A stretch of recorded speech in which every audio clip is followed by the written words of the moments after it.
الله أكبر الله أكبر الله أكبر الله أكبر.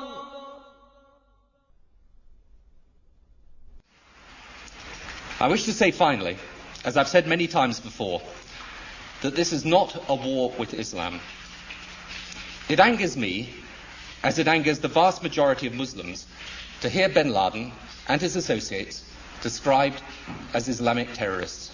They are terrorists, pure and simple. Islam is a peaceful and tolerant religion, and the acts of these people are wholly contrary to the teachings of the Coran.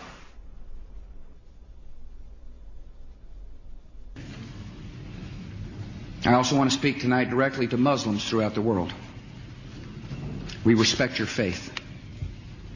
It's practiced freely by many millions of Americans, and by millions more in countries that America counts as friends.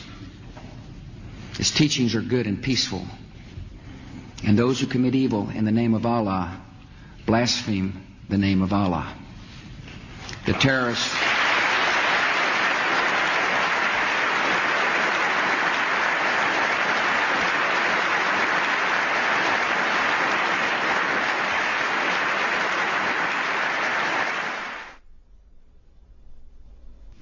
I want you to understand, I want the world to understand that our actions today were not aimed against Islam.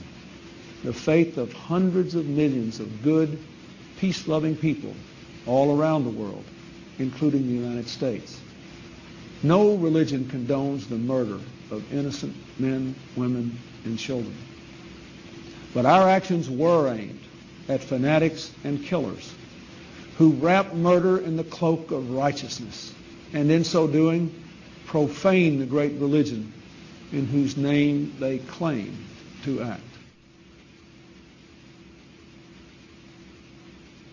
My name is Ken Bigley from Liverpool, the Bolton district. I'm here in Iraq, and I think this is possibly my last chance to speak to somebody who will listen from England. I need you to be compassionate, as you've always said you were, and help me. I don't want to die.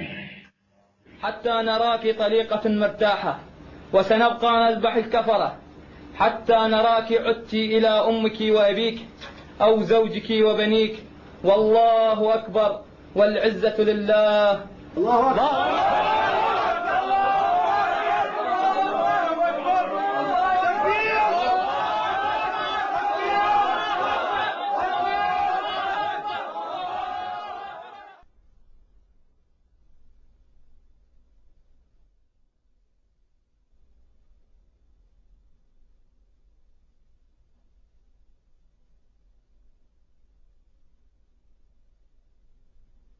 The tendency of Western political leaders to deny the connection between Orthodox Islamic mainstream and terrorist violence is replicated in the universities and the media. Wherever you look, both in Western Europe and in North America, the members of the elite class have this tendency to proclaim Islam, some mysterious, authentic Islam, to be peaceful and to be tolerant, and those Muslims prone to violence are proclaimed to be non-representative fringe. Well, I would really appreciate if people who make such claims could then explain the continuity of violence from the earliest day of Islam, from the earliest days of the Prophet and his immediate successors throughout the 13 centuries of recorded history. The real burning question in the world today is, does Islam and Islamic civilization actually sanction the violence that we're seeing being perpetrated in its name around the world? And to that we have to answer, if we're going to be honest about it, an unqualified yes. The Islamic sources, the Islamic texts, starting with the Quran, but not limited to the Quran, the Islamic texts including the Hadith, Islamic tradition, Islamic theology, Islamic law, the traditions of the interpretation of the Quran throughout history and Islamic history itself all bear witness to the fact that Islam has a developed doctrine, theology, and law that mandates violence against unbelievers. The origins are, of course, in the Muslim desire to impose all over the world the only religion, the only just religion, which is Islam, and the suppression of all other religions in order to establish the rule of Allah over the whole earth. This is a religious duty which binds the whole community, and which the Muslim community is obliged to impose, because they are obliged to obey the order of Allah, and this is the desire of Allah as expressed in the Quranic revelation.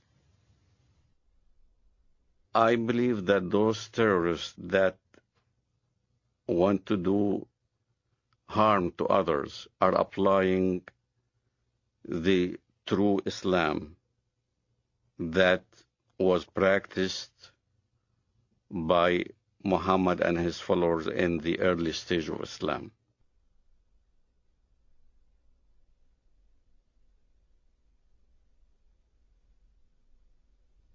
In Islamic theology, the Prophet Muhammad is considered al-insan al-kamil, which is the perfect man. He is the model par excellence to be imitated. He is the person that the more a Muslim is like him, the better off he is.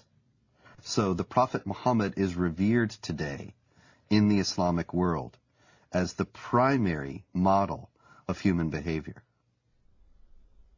Well, when Muhammad, the Prophet of Islam, wiped out all the Jews from Saudi Arabia, there was 3 tribes, Banu Nadir, Banu Qurayza, Banu Qaynuqa. We were proudly studying this in school as Muhammad, the Prophet of Islam, ordered the beheading of the Jews of Banu Qurayza and the women being taken as concubines. As soon as a child had pubic hair, he was beheaded. So the Jewish population was either extradited or beheaded. The story of Rabbi Qanina is a well-known documented story in Islam. Rabbi Qanina was tortured by the order of the Prophet of Islam himself. His eyes were put out. He was burned in order to confess where the Jewish tribes were hiding their goods, their gold and their silver and all those kind of things. And this is right from the Hadith. This inspired us as Palestinians, inspired us on fighting jihad against the Jews in Palestine. Authoritative Islamic History, The Life of Muhammad, Sirat Rasulullah, by Muhammad bin Ishaq, edited by Abdul Malik bin Hisham, translated by Professor Alfred Guillaume. Then the Qurayza tribe surrendered, and the apostle confined them in Medina. Then the apostle went out to the market of Medina and dug trenches in it. Then he sent for them and struck off their heads in those trenches as they were brought out to him in batches. There were 600 or 700 in all, though some put the figure as high as 800 or 900. Another example that may be even more chilling of the deleterious influence that Muhammad's example has upon the Islamic world was exemplified recently by an Egyptian leader of a radical Muslim party who wrote just recently that he couldn't believe that the beheadings in Iraq were being protested by Muslims. Weren't they aware that the Prophet Muhammad himself beheaded between 600 and 900 men personally, members of the Jewish Qurayza tribe in Arabia, after he had defeated them? Didn't they realize that if the Prophet did it, then this was the proper way to behave? And so the Mujahideen in Iraq, who are beheading people, are simply obeying the example of the Prophet.